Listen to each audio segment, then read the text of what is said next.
actually instructing on devotional service. So this is basically for those yogis who are concentrating their life, their lifewear, everything to the Lord. How they should be doing, what should be done, how they should put their mind into certain aspects of the Lord, and all this is discussed in this particular text.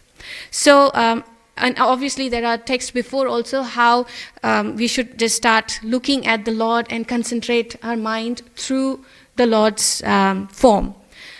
So definitely this is, we are in the books, it's not spoken about how Lord is Nirakar or doesn't have a form. Lord does have a form, and how we should see Lord through his forms and how we should concentrate our mind. When you see often Guru Maharajas, when they visit temples to see their disciples, most of the prominent question the disciples or the guests ask is, Maharaj, we concentrate, we chant 16 rounds, but our mind is not listening to those chantings. Mind is always wandering around. And this is a very common question asked by disciples, devotees to the senior acharyas. And this is exactly where this text comes, that how to control this mind. The mind is very chanchala. And how to control this mind through the form, through the deity, how the deities, like deity also have feet, he has also got limbs, he has also got, the body, the upper body, then the face, how you should see it. So in the previous text, it was shown that how a yogi should meditate from bottom to up. So in this particular text, it's saying that Kapiladev Muni is saying that though the yogi, he is born in this contaminated world, he is like one of us only, same. He's made of those fire, ether, water, those all 5 elements. But how he has to be really unattached with the body, thinking of his bodily matters, is in this text. So the prominent, what I figured out, prominent few words from this text is like Deva Shagaha. Deva Shagaha is actually, which means that it is being controlled by the Lord. And experiences which are like the body is going through the karmas, like pain, old age, and all those things. These are actually a continuation. In science, we say it momentum. It's actually like Srila Prabhupada is giving an example of a fan. So when a fan is switched off, the blades of the fan doesn't get static stop. It takes time. It rotates and it takes time to come to complete stop. So that is compared to our karma of a yogi. So yogi, despite he has given all his mind, his concentration, his energy, everything to the Lord, but this pain, old age, disease, it will come. Why it will come? It will come because as a part, like how the blades of the fan doesn't stop, the continuation of the residual part of karma, it will keep coming to the yogi's life. It will come, but the yogi will not get affected. And the other word is prati samikshata, which is this, which I just explained, the continuation of the performance, continuation of the karmic reaction. And ultimately, it is like prati buddha vastu. Vastu means the fact, like in a common layman's language, fact. What is the fact? The fact is we are not the body, we are the soul.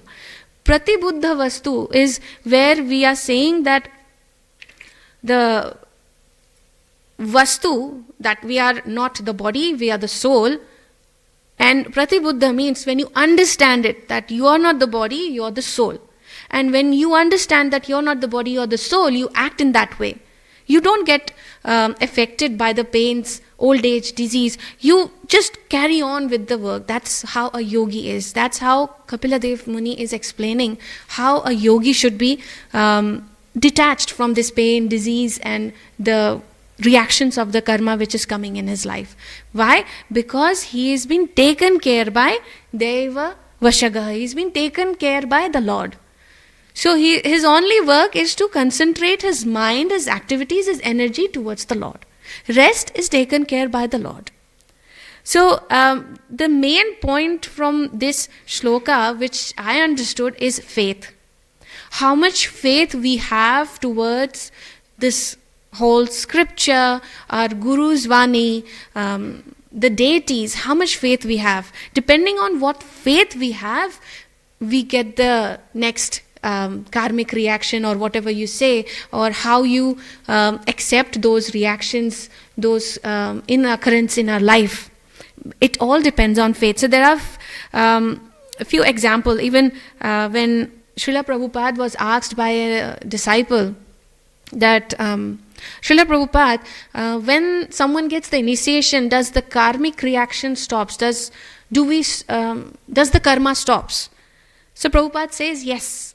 The karma stop as soon as you take initiation.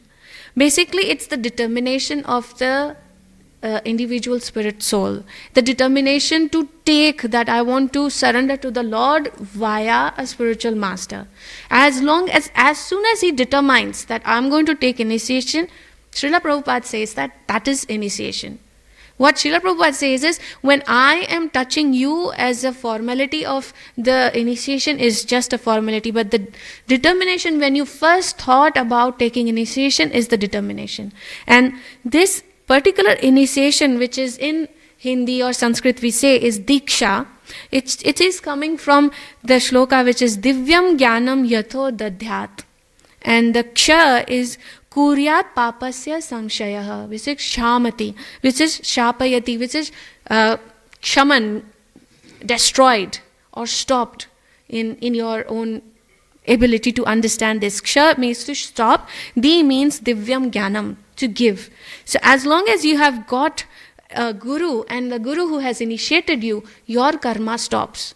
But when people say, oh, this person has taken initiation, but still this person is going through problems, there are still problems coming in his life, that is a part of that reaction, which is on a momentum coming to his life, and he has to complete it. In this shloka also it says that the destined function, until his destined functions are finished, he has to continue this function because it is destined in his life. It will come. But the new karmas will not come up. It won't add up if the disciple is sincerely following his spiritual master's instructions. So there was a story of Shiva and Sati Devi's marriage. So when Brahmaji said that Sati Devi should be given in marriage to Shiva, basically Shiva is a intelligence personified and Sati Devi is a bhava. So when intelligence and bhava come together, faith develops. So faith is not just one element, it's a combination of both your intelligence and your bhava. Sometimes when we come to Krishna consciousness or God consciousness, we put our brains intellectual, analytical. We think, this is if these are like this. Like Arjuna said in Bhagavad Gita, give me 5 reasons not to fight. Give me 5 reasons to fight. Either way, he is putting his analytical intelligence into understanding God. It is a bit difficult. What this shloka is saying is, you can't use your whole intelligence to understand this path. Faith has to have a bhav, an emotion, a belief that it is after putting so much of intelligence up to a point, after that, you have to let it go. When you're using your intelligence and you're coming to a path which is definitely a positive path or a path in your own, you have a super soul which is talking to you saying, yeah, this is a good path. When you come to that end, the intelligence, what the Acharya says is, you have to stop thinking in analytical way. You have to think from bhav. And that's where the faith will come.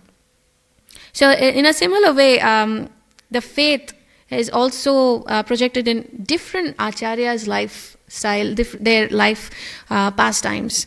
So Ramanujacharya, as you all know, Ramanujacharya is disciple of Yamunacharyas.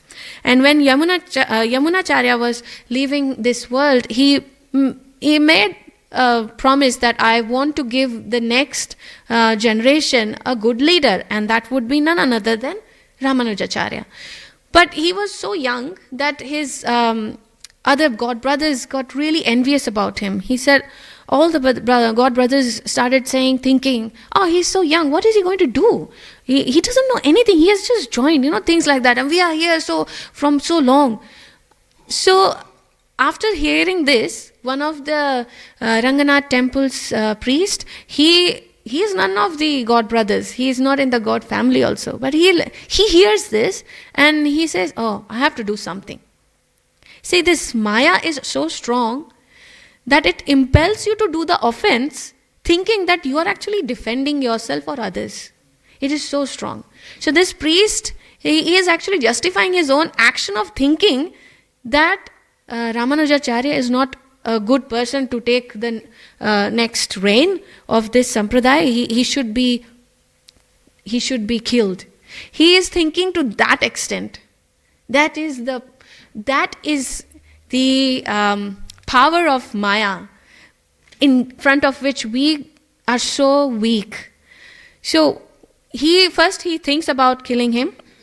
Then he invites him into his house. Come for the lunch, please grace us. So Ramanujacharya, with his innocent heart, he goes to his house, and once he comes, he just quickly goes to the kitchen and he tells his wife, make sure you put poison in his food. And his wife gets really shocked. Okay, as husband says, I have to do it. She does it, but her hands are shivering. She doesn't want to do it. She knows she's doing something wrong, but Swami, Paramatma. So she just listens and she puts it, and with her shaken hand, she's serving. And Ramanujacharya is seeing it. Something is wrong. This is not correct. But he is not able to understand what is wrong. So he's just going with the flow. That when she finished serving him, and when he is about to take the first bite, she couldn't stop herself, and she shouts at him and says, stop it, don't eat, it has got poison in it. That's it. He just leaves the table and he gets off the house. He felt so bad that I was being invited to eat poison. That was not all. Then when wife of this priest goes back to her husband, she says that I couldn't follow your instruction. I had to tell him. I just told him. He says, oh my God, there's nothing good you do. Tumse nahi hoga. You can't do anything. Okay, fine, I'll do it myself. You just forget about it. He has such a strong conviction in his heart that he needs to finish this man because he's not so good for the sampradaya, for the movement. So what he does, he puts poison in the Charnamrit. When he puts poison in the Charnamrit and he offers the Charnamrit to Ramanujacharya, Ramanujacharya takes it in his hand and he understands there's something wrong in it. But he shows to Ranganatha and says, this is for you, I'm drinking it. Whatever it is, I'm your servant. And he takes it. And he tries to walk out. It's finished. He's taken darshan, he's going out. And this priest is standing in his altar and he's very 100% full attention on this man, whether he is going to fall or not, because he is given the poison. And he's walking. Next, nearly to the door, he started sweating, he's perspiring, he started shaking. And when he's doing that, the priest over the altar, he's saying, it is working now, it's good. The poison is working. But it's actually the, what you call that? The bhava, the emotions, bodily emotions of him communicating with the Lord's energy. It's not actually the action of the poison. And when the priest sees that he's only trembling, he's only perspiring, he's not falling, he's not dying, then he understands that, oh my God, I personally gave him the poison and I could see this man is walking, he's fine, he's definitely not in the verge of death, he's definitely in Ashta Satvik Vikar with the God. And that's it, he gives up and he falls under the feet of Ramanujacharya and he says, I have done a big pap, sin, please accept me as your disciple. And he was a young boy and this priest was quite old to him. He fall at his feet. So when Lord sees that you are, sincerely doing something, Even you're doing wrong, Lord helps you. Even Maya, if Maya is stronger than your faith, than your conviction, than your intelligence, God comes in. That's how Ranganath has showed that you are not doing the right thing. Though you are thinking for the welfare of others, but the act what you're doing is not wrong. It's not right. So Lord helps the priest and definitely helps Ramanujacharya to get out of this devastated situation. And then when Ramanujacharya understands, he definitely accepts him as his disciple. When we see the Lord, we always, here it's very easy. We come from the door, we see the Lord, we take darshan, we go. But how many of you have gone to India and waited in a queue to take darshan of a Lord, or any Lord, Balaji or whatever, isn't it? We wait for hours. Sometimes I have heard, I have not personally experienced it, Balaji temple in South India, you wait for 24 hours there. And then once you come in front of the deities, you hardly get 2 or 3 seconds and then pushed out.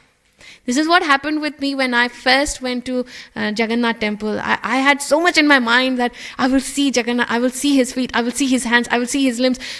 As soon as I was pushed in, I was so engrossed with people around me and they are smashing, the smell, and I just forgot about seeing the Lord, seeing his features.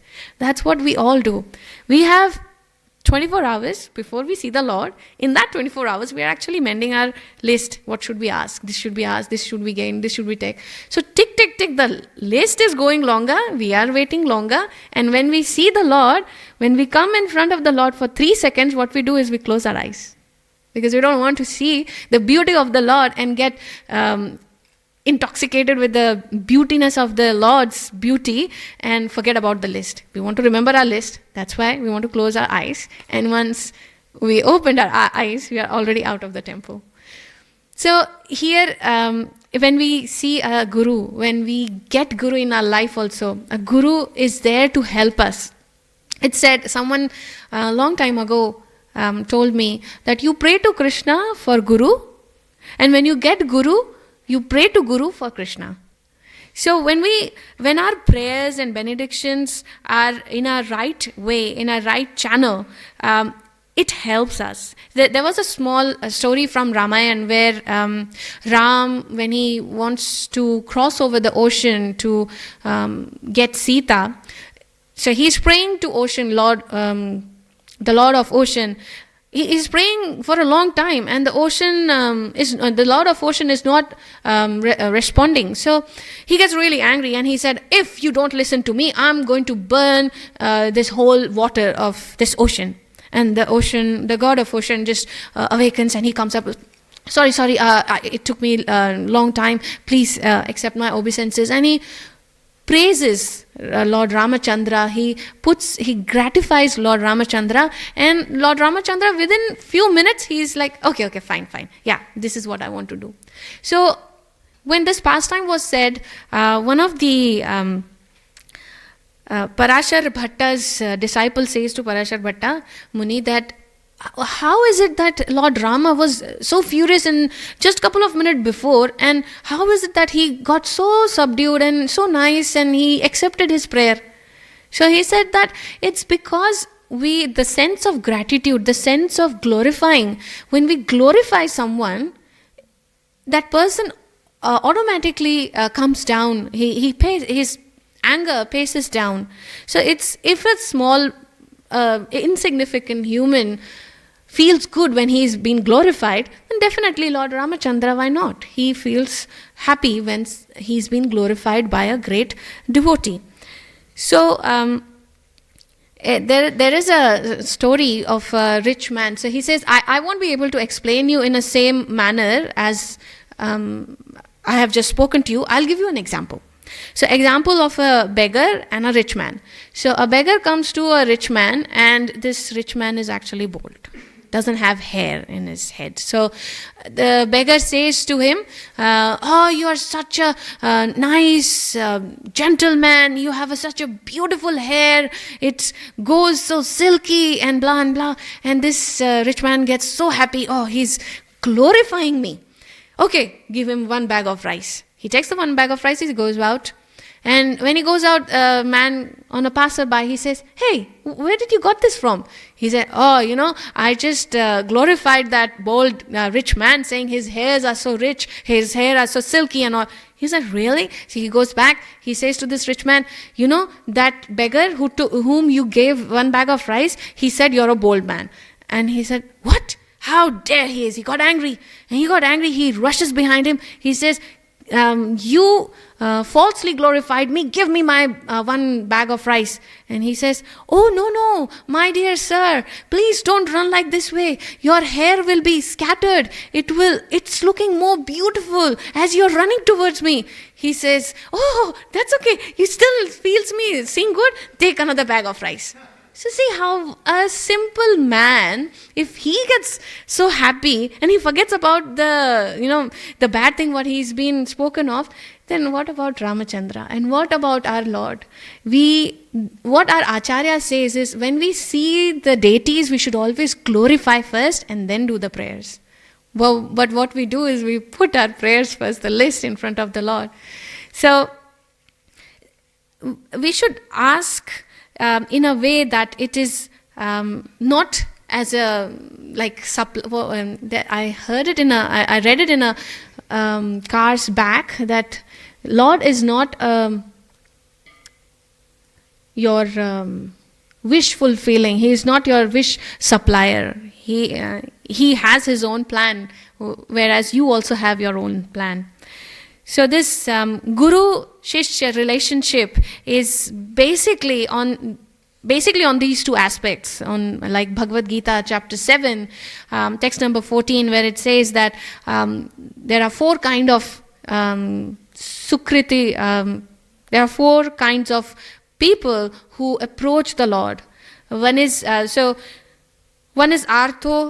Jigyasu, Artharthi, and Jnani. So 2 bifurcation is Artho and Artharthi. Artho means one who is in pain, and Artharthi is one who is hankering for money.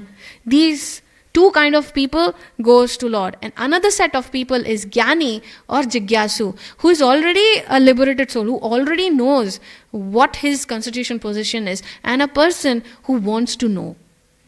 This 2 kind of people always goes to Krishna, and for Krishna they are also happy to take initiation, and the relationship is generated through these 2 behavioral aspects of human. A guru is compared to an elephant. An elephant, when he eats, have you seen an elephant eating? When he eats, he's just gulping, he's just putting. What generally mothers tell to their children, chew 32 times. The elephant doesn't do that. He's just gulping. He's just putting things in his mouth. And what happens when you imbalancedly put things in your mouth? You obviously spill some. When you spill some, it's negligent in front of the amount of things you're putting in your mouth, isn't it? So that negligent thing which is coming out of an elephant's mouth is enough to take care and fulfill the belly of millions of ants. Right? It's in the same way a guru is taking the Krishna prema, and whatever coming out from guru's mouth, Guru Mukha Padma Vakya Chitete Koriya Akya. Yeah? So whatever is coming out from his mouth is enough for insignificant souls like us to take and nourish our own Krishna prema. So Guru is a very important aspect, and this is the only connection between us and the Lord. And it falls under the faith. You have to have that faith that Guru will take me to Krishna. Then only whatever intellectual or analytical, whatever way you want to learn it, you will learn it. You will gain the intelligence how and when to act for getting this Krishna prema. There is another pastime in Samudra Manthan where Mandarachal Parvat was being asked. So Mandarachal Parvat is actually Sandhi. It's a Sandhi of it's a Viched of Mandar and Achal. Mandar is churning and Achal is immovable, who is stagnant. And this is what our thoughts are. When we are talking about faith, this is what our thoughts are. When we are flexible, we get the movement towards going to the Lord. But when we are inflexible, because of our analytical studies, because of our intelligence, the doors to understand the love of God is closed. So Mandarachal is actually a thought which we need to make it flexible to grow ourselves. And Achal, we have to be a little bit chal so that we can make it move forward. So this is what Mandarachal analogy has been taken, where when we are very adamant or very strong, like how Arjuna was, give me 5 reasons not to fight, give me 5 reasons to fight. He is thinking that he can understand what Krishna is saying through his analytical mind. But when he understood that I'm trying my best, I'm still not able to understand what Krishna is telling me, Bhagavad Gita 2.7. Karpanya dosho bhata svabhava. He gave up his ego aside and he said, surrendered to the Lord. Prichhami tvam sarva sammudha chetaha. So when he surrendered to the Lord, it means he was flexible. Up till now, the questions which he was asking, he was not flexible. He was very stubborn with his analogical and intelligence mind. But as soon as he understood that he cannot understand, he got flexible.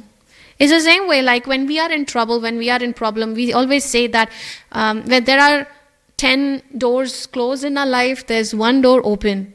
And we need to have that understanding, that flexibility to see that door which is open. So when we are in pain, when we are in distress, we always curse each other. Or extreme is we always curse the Lord. Why you have given me this pain? Why do I have to suffer? That's what this Mandarachal Parvat is telling us through its analogy is, when we go through that pain, we need to understand that there is something for us to learn. There's something for us not to repeat. There's something, a new ray which is open, which we need to see. And when we see the problems through this eyes, we definitely don't complain. And definitely the faith arises.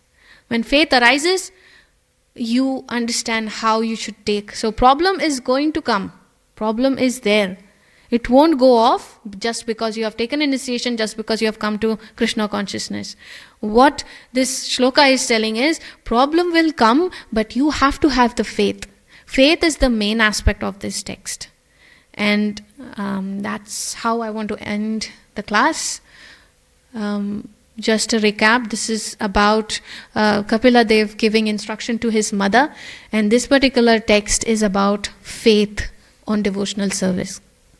For a yogi, for a realized soul who knows that he is not the body, he is the soul. I have given an open ground for you to share your thoughts. If I have made any mistakes while I was doing this class, you can prompt it, or we can end the class. Yes, Prabhu.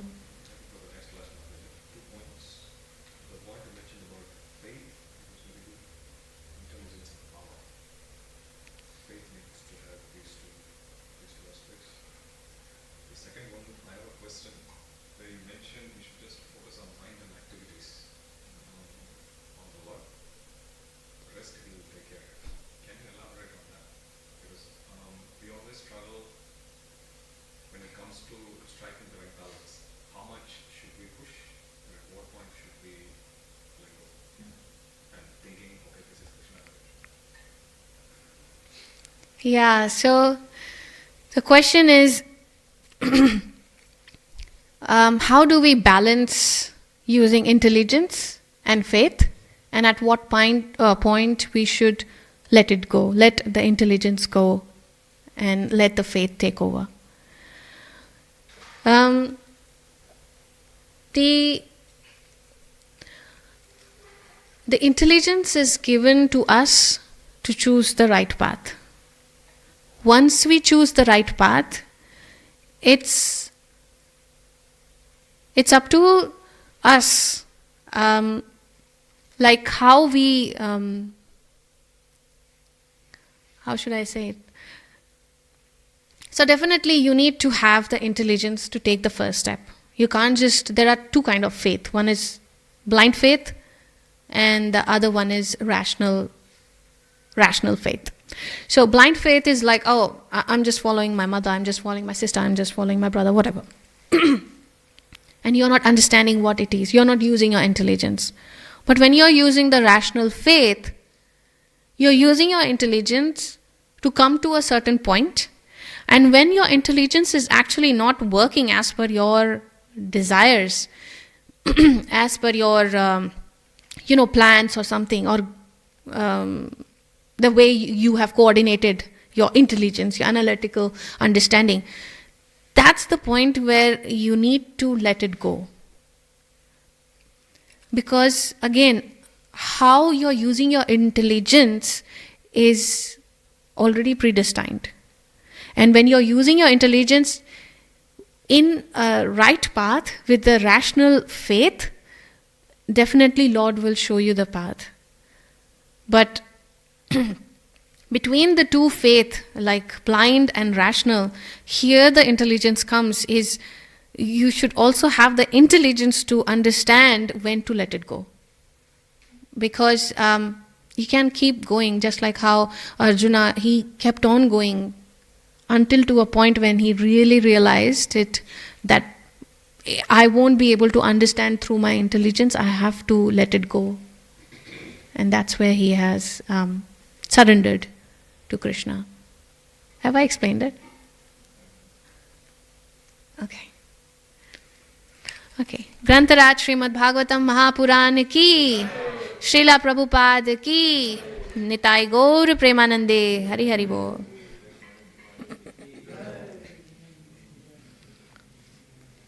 सर्व भक्त वृंद की जय।